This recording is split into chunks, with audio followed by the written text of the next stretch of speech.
Tradisi mangkok merah awalnya bernama pinggan jarang, warna merah pada piring. Diperolehi dari sari ubi jaranang atau jarangau merah. Ini merupakan sebuah adat yang berfungsi sebagai media tradisi dalam adat Dayak yang digunakan untuk menggalang penyatuan kekuatan ketika menghadapi perlawanan dari pihak luar. Selain itu, adat mangkok merah juga berfungsi sebagai media penghubung antara pasukan perang Dayak dengan roh nenek moyang, khususnya para arwah raja-raja dan para panglima perang Dayak, agar merasuki setiap personil pasukan Dayak yang akan bertempur. Para roh atau arwah-arwah nenek moyang itu dikenal dengan sebutan Kamang Tariu. Perangkat adat mangkok merah terbuat dari bambu atau tanah liat yang berbentuk bundar sebagai wadah untuk meletakkan peralatan yang lain. Dasar mangkok merah diolesi dengan sari jaranang atau jarangau merah yang mengandung pengertian pertumpahan darah. Kemudian di dalam mangkok tersebut diisi dengan benda-benda yang memiliki makna masing-masing, antara lain bulu dari sayap ayam yang bermakna cepat, segera, kilat seperti terbang.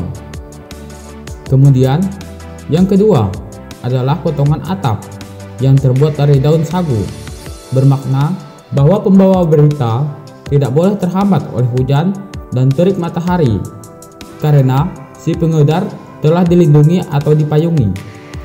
Yang ketiga adalah sebuah tongkat api atau potongan sisa kayu bakar yang sudah dipakai untuk memasak di dapur, bermakna bahwa pembawa berita tidak boleh terhambat oleh petang atau malam hari karena sudah disediakan penerangan.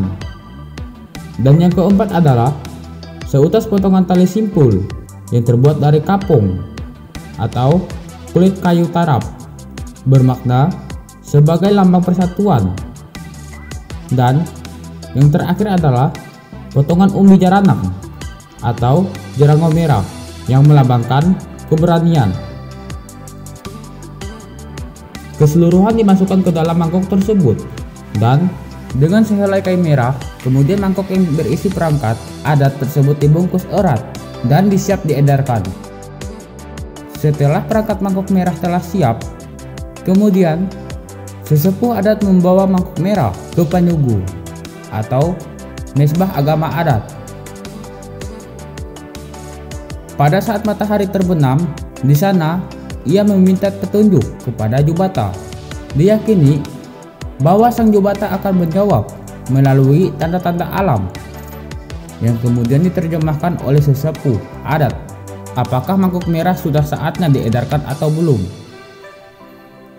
Jika dianggap layak, tubuh sesepuh tersebut akan dirasuki oleh roh Kamang Tariu atau roh para raja Dayak dan roh para panglima perang Dayak zaman dahulu.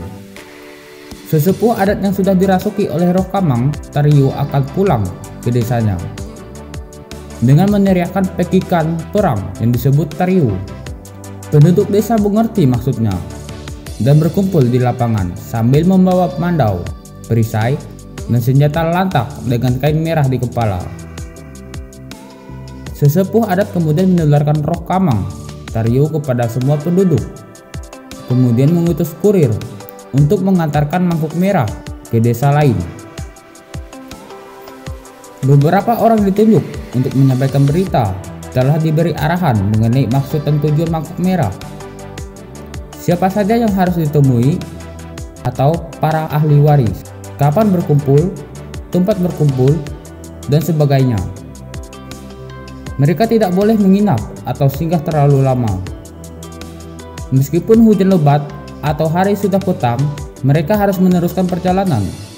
Panglima adat dari desa lain dipercaya mengetahui kedatangan kurir dengan kekuatan supranaturalnya dan menjemputnya bersama dengan penduduk desa. Setelah mengetahui siapa musuh yang akan dihadapi, panglima adat desa tersebut akan menularkan roh Kamang Tariu kepada seluruh penduduk desa. Upacara mengedarkan mangkok merah berlangsung di seluruh wilayah yang bisa dijangkau hingga dianggap cukup untuk menghadapi musuh. Pasukan Dayak yang berada di bawah pengaruh magis serta dikomando panglima perang konon katanya kebal senjata, tahan tidak makan hingga sebulan, dan bisa bergerak cepat di dalam hutan dengan cara berlari sejauh puluhan sampai ratusan kilometer tanpa mengalami kelelahan dan kehausan.